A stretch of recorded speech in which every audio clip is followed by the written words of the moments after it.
Namo Shakyamuni Buddha. Namo Shakyamuni Buddha. Namo Shakyamuni Buddha. The unsurpassed, deep, profound, subtle, wonderful Dharma in 100,000 million eons is difficult to encounter. Now that I have come to hold and receive it within my sight and hearing, I vow to fathom the thus come one's true and actual meaning. The Lotus Sutra, Chapter 9, Prophecies conferred on learners and adepts. At that time, Ananda and Rahula thought to themselves, whenever we reflect, we consider how delightful it would be if we should receive a prophecy of enlightenment.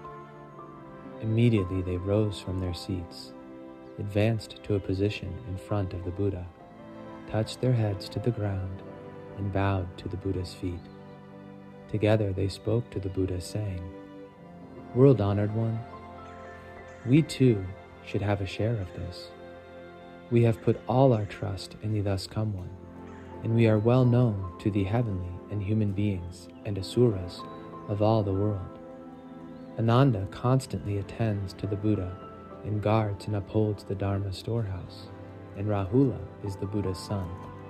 If the Buddha should bestow on us a prophecy that we will attain Anuttara Samyak Sambodhi, then our wishes will be fulfilled, and the longings of the multitude will likewise be satisfied. At that time, 2,000 of the voice-hearer disciples, both learners and adepts who had nothing more to learn, all rose from their seats, bared their right shoulders, advanced to a position in front of the Buddha, pressed their palms together with a single mind, and gazing up in reverence at the world-honored one, repeated the wish expressed by Ananda and Rahula, and then stood to one side.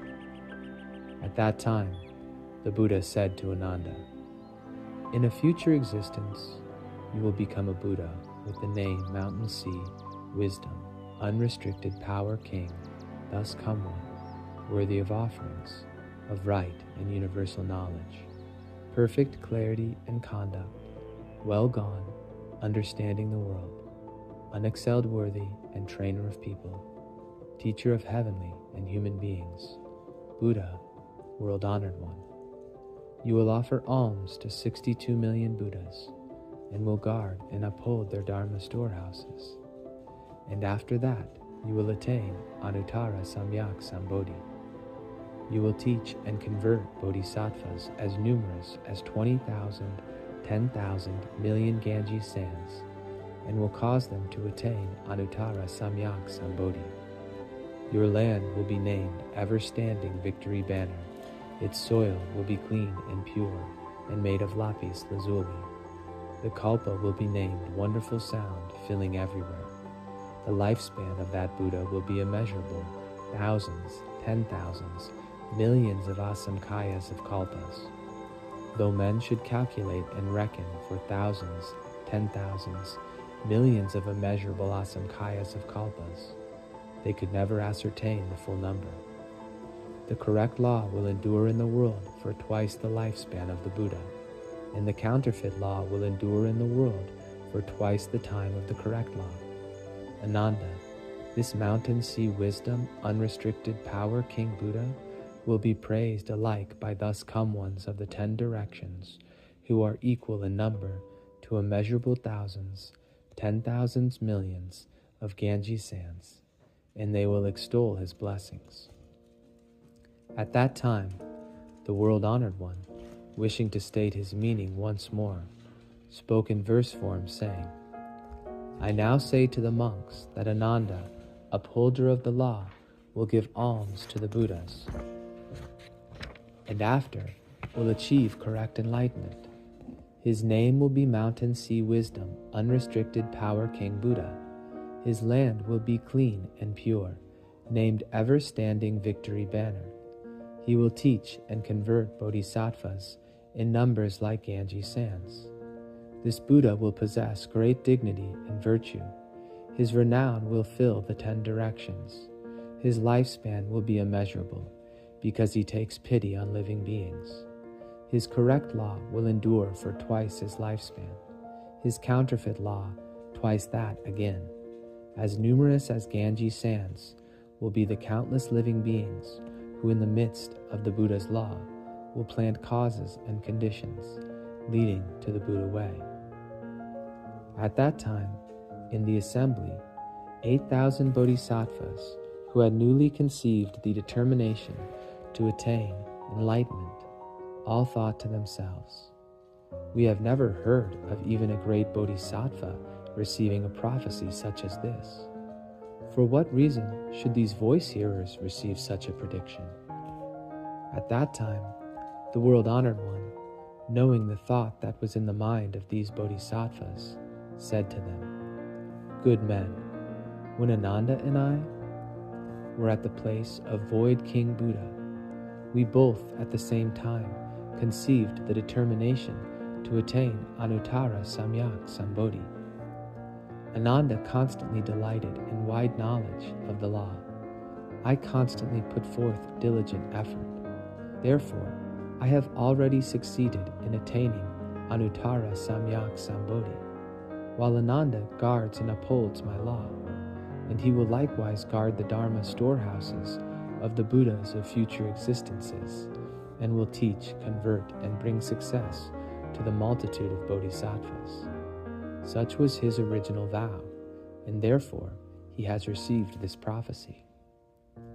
When Ananda, in the presence of the Buddha, heard this prophecy delivered to him, and heard of the land and adornments he was to receive, all that he had vowed to achieve was realized, and his mind was filled with great joy, for he had gained what he had never had before.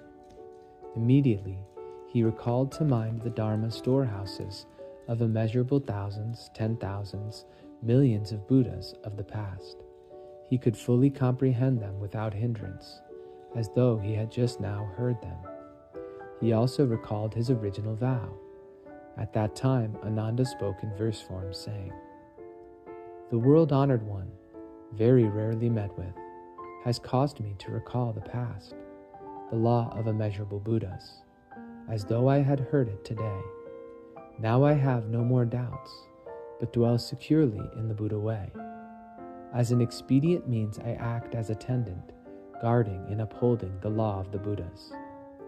At that time, the Buddha said to Rahula, "In a future existence you will become a Buddha, with the name stepping on 7 treasure flowers, thus come one, worthy of offerings, of right and universal knowledge, perfect clarity and conduct, well gone, understanding the world, unexcelled worthy, trainer of people, teacher of heavenly and human beings, Buddha, world-honored one. You will offer alms to Buddhas and thus come ones as numerous as the dust particles of 10 worlds. In all cases, you will be the eldest son of those Buddhas, just as you are my son now.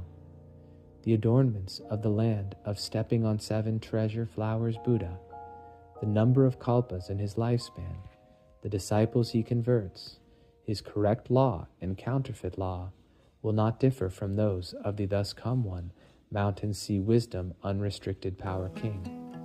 You will be the eldest son of that Buddha, and after that you will attain Anuttara Samyak Sambodhi." At that time, the world-honored one, wishing to state his meaning once more, spoke in verse form, saying, "When I was crowned prince, Rahula was my eldest son. Now that I have gained the Buddha way, he receives the Dharma and is my Dharma son. In existences to come, he will see immeasurable millions of Buddhas. As eldest son to all of them, with a single mind, he will seek the Buddha way. The covert actions of Rahula, I alone am capable of knowing. He manifests himself as my eldest son, showing himself to living beings. With immeasurable millions, thousands, 10,000s of blessings beyond count, he dwells securely in the Buddha's law, and thereby seeks the unsurpassed way." At that time, the world-honored one observed the 2,000 learners and adepts, mild and gentle in will, serenely clean and pure, gazing at the Buddha with a single mind. The Buddha said to Ananda, "Do you see these 2,000 learners and adepts? Yes, I see them. Ananda, these persons will offer alms to Buddhas and thus come ones equal in number to the dust particles of 50 worlds, paying honor and reverence to them, guarding and upholding their Dharma storehouses. In their final existence, they will all at the same time succeed in becoming Buddhas in lands in the 10 directions. All will have the identical designation, being called jewel sign, thus come one, worthy of offerings, of right and universal knowledge, perfect clarity and conduct, well gone, understanding the world, unexcelled worthy, trainer of people, teacher of heavenly and human beings, Buddha, world-honored one. Their lifespan will be one kalpa, and the adornment of their lands, their voice hearers and bodhisattvas, correct law and counterfeit law, will in all cases be the same. At that time, the world-honored one, wishing to state his meaning once more, spoke in verse form, saying, "These 2,000 voice hearers, who now stand in my presence, on all of them I bestow a prophecy, that in a future existence they will become Buddhas. The Buddhas to whom they offer alms will be numerous as the dust particles described above. They will guard and uphold the Dharma storehouses, and after that will gain correct enlightenment. Each will have a land in one of the 10 directions, and all will share the same name and designation. All at the same time will sit in the place of practice, and thereby will gain proof of unsurpassed wisdom. All will be named jewel sign, and their lands and disciples, their correct law and counterfeit law, will all be identical and without difference. All will employ transcendental powers to save living beings in the 10 directions. Their renown will spread everywhere around, and in due time they will enter nirvana. At that time, when the 2,000 learners and adepts heard the Buddha bestow this prophecy, they danced for joy and spoke in verse form, saying, "World-honored one, bright lamp of wisdom, we hear your voice bestowing this prophecy, and our hearts are filled with joy, as though we were bathed in sweet dew." May all merit and virtue from this activity adorn the Buddha's Pure Lands, repaying the 4 kinds of kindness from above and aiding those suffering in the paths below. May all of those who see and hear of this bring forth the resolve for enlightenment, and when this retribution body is over, be reborn together in ultimate bliss.